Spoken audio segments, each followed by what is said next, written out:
जय हिंद दोस्तों। 7 अक्टूबर 2023 को इजराइल पर 5000 से भी ज़्यादा मिसाइल से अटैक किया जाता है और इस अटैक की रिस्पॉन्सिबिलिटी ले रहा है हमास ग्रुप, जिसने ये अटैक किया है गाज़ा स्ट्रिप से।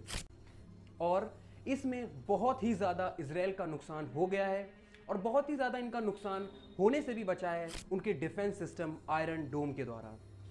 तो फिर क्यों किया गया है ये अटैक और क्या रही है इजराइल और पैलेस्टीन के कॉन्फ्लिक्ट की स्टोरी और इसमें हमास का क्या रोल है? चलिए आज की वीडियो में इस पे बात करते हैं और जानते हैं इजराइल और पैलेस्टीन का पूरा One of conflict. America's closest allies attacked and now at war. The scenes this morning across Israel were chaotic. So as the conflict between Israel and Hamas continues to escalate, the Arab world has rallied stoutly behind the Palestinians. The Palestinian militant group Hamas choosing a Jewish holiday to launch an attack on and into Israel. אזרחי ישראל, אנחנו במלחמה. לא במבצע, לא בסבבים, במלחמה. Basically अगर इस चीज़ को हम लोगों को अच्छे से समझना है तो हमें हिस्ट्री में जाना होगा। हिस्ट्री में अगर हम देखें तो ज्यूश और क्रिश्चियंस के बीच में रिलेशंस स्टार्टिंग से अच्छे नहीं रहे हैं। बेसिकली ये माना जाता था कि जीसस क्राइस्ट का जन्म एक ज्यूश फैमिली में हुआ था और जब ज्यूश लोगों ने जीसस क्राइस्ट को क्रूसीफाई करवाया था तब से ज्यूस और क्रिश्चियंस के बीच रिलेशंस अच्छे नहीं थे। ज्यूश की अगर हम बात करें तो ये एक ऐसा ग्रुप है जिसने स्टार्टिंग से ही बहुत ही ज़्यादा एट्रोसिटीज सही हैं। वो हमेशा से ही माइग्रेट करते रहे हैं, कभी यूरोप से मिडिल ईस्ट और भी कई जगहों से वो मिडिल ईस्ट की तरफ माइग्रेट करते रहे हैं। इस चीज़ ने उनके अंदर एक माइंडसेट को क्रिएट कर दिया कि अगर उन्हें अपने आप को प्रोटेक्ट करना है तो उन्हें एक सेपरेट कंट्री खुद की बनानी होगी। वहीं से एक पॉलिटिकल मूवमेंट की भी स्टार्ट हुई जिसको ज़ायोनिज्म भी कहा जाता है। बेसिकली इस पॉलिटिकल मूवमेंट में मेन चीज़ पे काम किया जाता था वो ये था कि ज्यूस के लिए एक सेपरेट कंट्री की डिमांड करना। अगर हम अब 1881 की बात करें जब सिर्फ पैलेस्टीन एग्जिस्ट करता था, ना ही कोई गाजा स्ट्रिप था, ना ही कोई इजराइल था और ना ही कोई वेस्ट बैंक, सिर्फ पैलेस्टीन एग्जिस्ट करता था। तो पैलेस्टीन में हम देखते हैं 1881 में लार्ज स्केल माइग्रेशन होता है ज्यूश लोगों का। बेसिकली पैलेस्टीन में जेरूसलम था जिसको एक होली साइट माना जाता है क्रिश्चियंस, मुस्लिम्स और ज्यूश लोगों के लिए। इसीलिए एक लार्ज स्केल माइग्रेशन होता है ज्यूश का उस जगह पर। उस टाइम पर पैलेस्टीन पूरा ओटोमन अंपायर के अंडर आता था। अगर हम फास्ट फॉरवर्ड करें वर्ल्ड वॉर 1 में हम ये देखते हैं कि ब्रिटिश, फ्रेंच और अरब फाइट करते हैं ओटोमन अंपायर से। बेसिकली यहाँ पर ब्रिटिशर्स को सपोर्ट चाहिए था ज्यूस का और अरब रेवोल्यूशनरीज का। इसीलिए वो जाके ज्यूस और अरब रेवोल्यूशनरीज से जाके बात करते हैं और वो उनकी डिमांड्स को आगे रखते हैं। बेसिकली ब्रिटिशर्स को सपोर्ट चाहिए होता है अरब रेवोल्यूशनरीज और ज्यूस लोगों का। इसीलिए पहले वो जाते हैं ज्यूस लोगों के पास और उनसे बोलते हैं कि अगर उस वर्ल्ड वॉर 1 में वो उनकी हेल्प करेंगे तो वो उनके लिए एक सेपरेट कंट्री की डिमांड को आगे रखेंगे। इसीलिए वहाँ पर साइन किया जाता है बेलफोर्ड डिक्लेरेशन और यही सेम डिमांड वो जाके रखते हैं अरब रेवोल्यूशनरीज के साथ। अगर वो उनकी मदद करते हैं तो वो उनके लिए कंप्लीट पैलेस्टीन की डिमांड करेंगे और इस चीज़ को बोला जाता है मैकमोहन हुसैन करेस्पॉन्डेंस। ज्यूस और अरब्स के साथ साथ ब्रिटिशर्स फ्रेंच के साथ भी एक एग्रीमेंट साइन करते हैं जिसका नाम होता है साइक्स-पिकॉट एग्रीमेंट। और जब वर्ल्ड वॉर 1 ख़त्म होती है उसके बाद 1918 से लेकर 1948 तक पूरे पैलेस्टीन का कंट्रोल ब्रिटिशर्स के अंडर आ जाता है। और उसके बाद हम देखते हैं दो इंपॉर्टेंट नेशनल मूवमेंट की स्टार्ट होती है।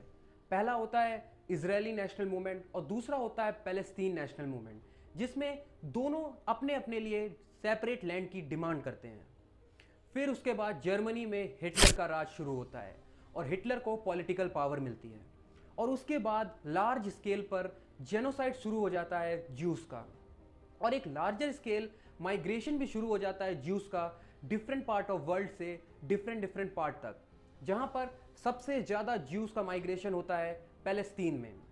स्टार्टिंग में तो ब्रिटिशर्स पैलेस्टीन को अलाउ करते हैं इन ज्यूस माइग्रेंट्स को लेने के लिए, लेकिन बाद में वो इसको बंद कर देते हैं। अब जब 1948 में ब्रिटिशर्स ये देखते हैं कि वो अब इस चीज़ को कंट्रोल नहीं कर पा रहे हैं तो इसके बाद वो ज्यूस और पैलेस्टीन में अरब को उनके अपने हाल पर छोड़ देते हैं और वो यूएन को बोलते हैं कि वो अब इसके लिए एक पार्टीशन प्लान प्रिपेयर करे। इसके बाद यूएन एक सेपरेट कमिटी बिठाता है जिसमें वो पैलेस्टीन जाकर वहाँ पर इंस्पेक्शन करते हैं और वहाँ पर पाया जाता है कि 1/3 ऑफ द पीपल ज्यूस हैं और 2/3 ऑफ द पीपल अरब्स हैं। उसके बाद डिवीजन होता है और डिवीजन के लिए एक प्लान प्रिपेयर किया जाता है जिसमें 55% ऑफ द लैंड ज्यूस को दी जाती है, 45% ऑफ द लैंड अरब्स को दी जाती है और जेरूसलम को इंटरनेशनल मॉनिटरिंग के लिए रखा जाता है। मींस ना ही वो अरब के लिए होगा और ना ही वो ज्यूस के लिए होगा, उसको इंटरनेशनल कंट्रोल के बॉडी में रखा जाता है। जब इस प्लान के लिए वोटिंग होती है तो मोस्टली कंट्री इसके फेवर में वोट करती हैं और ये रेजोल्यूशन पास कर दिया जाता है। लेकिन इंडिया अकेला ऐसा नॉन मुस्लिम कंट्री था जो इसके अगेंस्ट में वोट करता है, बेसिकली जो पैलेस्टीन के पार्टीशन के अगेंस्ट में वोट करता है। पर जब ये रेजोल्यूशन पास हो जाता है तो ज्यूस इसको हैप्पीली एक्सेप्ट कर लेते हैं और 1948 में इजराइल की फॉर्मेशन होती है। पर वहाँ पे जो अलग से अरब कंट्रीज थे वो इस प्लान को एक्सेप्ट नहीं करते हैं क्योंकि उनके हिसाब से पूरा पैलेस्टीन उनका लैंड है और उस पर अगर ज्यूस आके रहेंगे और अपना परमानेंट सेटलमेंट करेंगे तो वो उन लोगों को बिल्कुल भी एक्सेप्ट नहीं था। इसीलिए 1948 में अरब कंट्रीज इजराइल के खिलाफ वॉर भी डिक्लेयर कर देते हैं। तो उस चीज़ के लिए इजराइल बहुत ही ज़्यादा मुश्किल टाइम था क्योंकि एक बिल्कुल न्यूली फॉर्म कंट्री तुरंत ही वॉर में आ जाता है। पर सरप्राइजिंगली वो वॉर इजराइल जीत जाता है।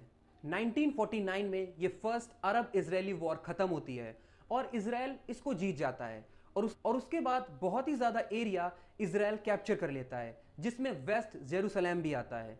इस चीज़ को बहुत ही लोग कंडेम भी करते हैं, यूएन भी इस चीज़ को एक्सेप्ट करने के लिए रेडी नहीं था।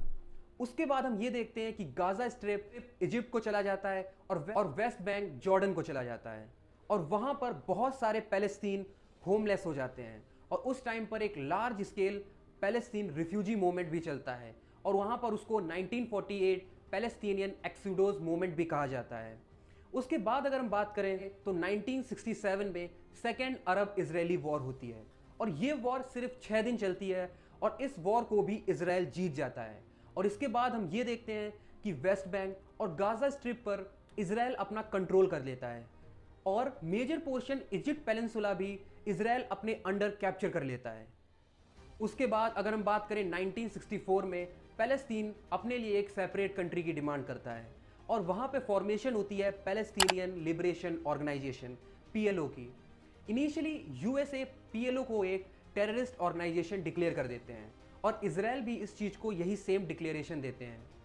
लेकिन 1974 में PLO को यूएन रिकॉग्नाइज करता है और इसको एज अ रिप्रेजेंटेटिव माना जाता है पैलेस्टीनियन पीपल का।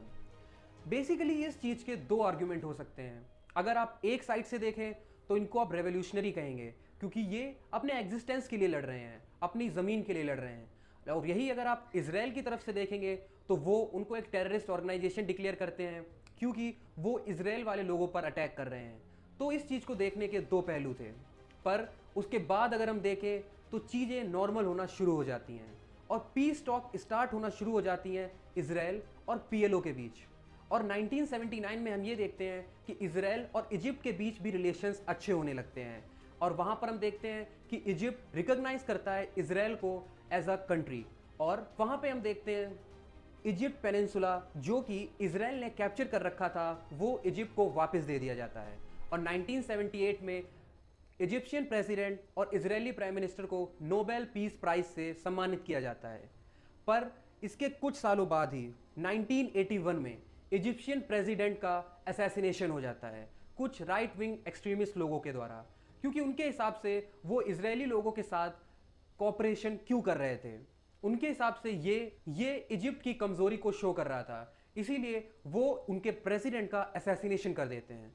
अब हम उसके बाद से ये देखते हैं कि वेस्ट बैंक में लार्जर स्केल पर परमानेंट सेटलमेंट स्टार्ट कर देते हैं ज्यूस पीपल। इसके बेसिकली दो मेन कारण भी बताए जाते हैं।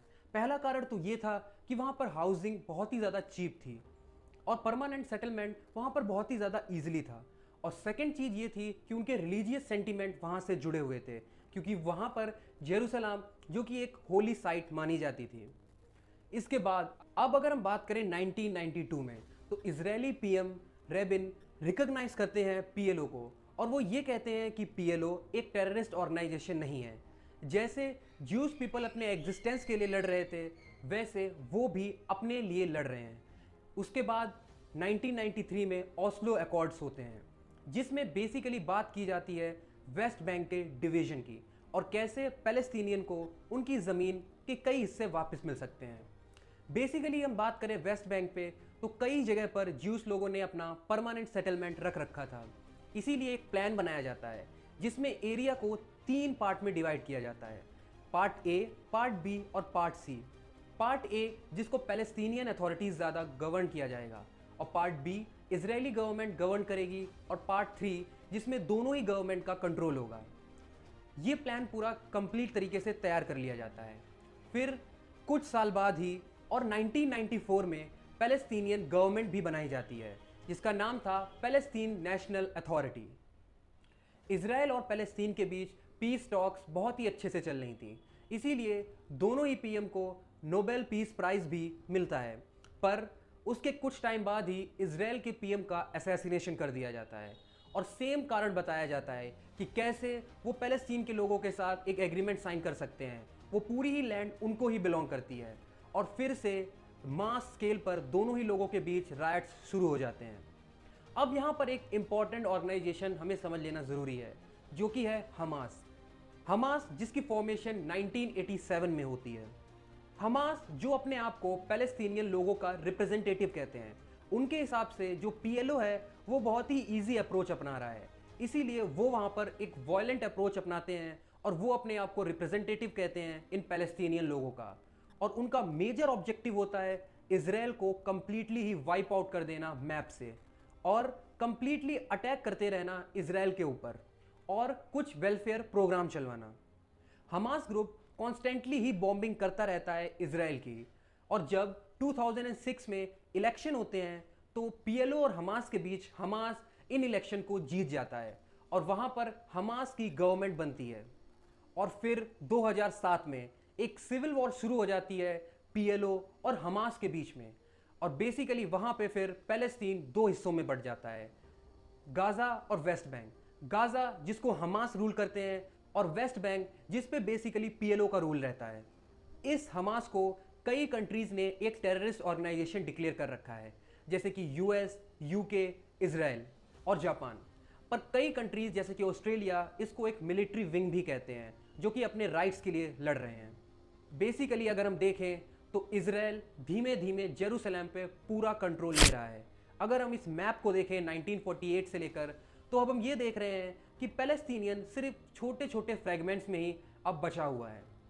अब अगर हम करंट सिचुएशन की बात करें तो रिसेंटली अभी हम देख रहे हैं कि गाज़ा से अटैक हुआ है इजराइल के ऊपर, जहां पर 5000 से भी ज़्यादा रॉकेट्स बरसाए गए हैं और इन रॉकेट्स को आयरन डोम कई रोकने में तो सफल रहा है, पर बहुत ज़्यादा इससे डिस्ट्रक्शन भी हुआ है और यहाँ पर स्टेट ऑफ वॉर डिक्लेयर कर दिया गया है इजराइल के द्वारा। इस ऑपरेशन को जो कि हमास ने स्टार्ट किया है उसको नाम दिया गया है अल अक्सा स्टॉर्म। बेसिकली अगर हम इस अल अक्सा की बात करें तो ये एक मॉस्क है जो कि जेरूसलम में प्रेजेंट है और इसको एक बहुत ही होली प्लेस माना जाता है। और हमास के हिसाब से यहाँ के लोगों के साथ इजरायली फोर्सेस के द्वारा बहुत ही ज़्यादा वायलेंस हो रहा है, पर अपोजिट में हम देखें तो इजरायलीज भी अपना एक डिफरेंट ओपिनियन दे रहे हैं। उनके हिसाब से यहाँ पर लोग इस चीज़ को कैप्चर करके रखे हुए हैं और कॉन्स्टेंटली पत्थरबाजी हो रही है, इसीलिए वो अपनी तरफ से भी इस चीज़ को रोकने की कोशिश कर रहे हैं। तो दोनों ही तरफ से डिफरेंट डिफरेंट ओपिनियंस बताए जा रहे हैं, इसीलिए इस मिशन को अल अक्सा स्टॉर्म भी कहा गया है। अगर हम यहाँ पर रिएक्शंस की बात करें डिफरेंट लीडर्स के द्वारा, तो अगर हम बात करें इंडिया, यूएस, फ्रांस, तो ये सभी लोग इजराइल को अपना कांस्टेंट सपोर्ट दिखा रहे हैं। यहाँ पर डिफरेंट वर्ल्ड लीडर ट्वीट्स भी कर रहे हैं, जहाँ पर इन्होंने डायरेक्टली इसको एक टेररिस्ट अटैक डिक्लेयर कर रखा है। वहीं हम चाइना की बात करें तो चाइना ने इस चीज़ को एक टेररिस्ट अटैक नहीं कहा है। और अगर हम बात करें रशिया की, तो रशिया ने सीज फायर के लिए कहा है। उन्होंने ये कहा है कि इस वॉर को जितना जल्दी हो जाए रोक जाना चाहिए। इस चीज़ से गाज़ा के लोगों पर सबसे ज़्यादा इफेक्ट पड़ेगा, क्योंकि इजराइल की तरफ से कांस्टेंट सपोर्ट गाज़ा के लोगों को मिल रहा था, जहां पर उनको इलेक्ट्रिसिटी सप्लाई, वाटर सप्लाई और फूड की सप्लाई मिल रही थी। पर इस वॉर के बाद ये सारी सप्लाई बिल्कुल ही बंद कर दी गई और इसके बाद से शायद मैप भी बिल्कुल ही चेंज हो जाए और मे बी इजराइल का डोमिनेंस और भी ज़्यादा बढ़ सकता है। इस पे और भी अपडेट्स अभी आनी बाकी हैं। हम सिर्फ प्रे कर सकते हैं कि सिविलियंस की जान जितनी ही कम जाए उतना ही अच्छा है। इंडिया ने भी रिसेंटली एक एडवाइजरी रिलीज़ की है जहां पर उन्होंने सिटीजन्स को विजिलेंट रहने को कहा है। अब देखते हैं आगे क्या होता है। मिलते हैं अगली वीडियो में, तब तक के लिए जय हिंद।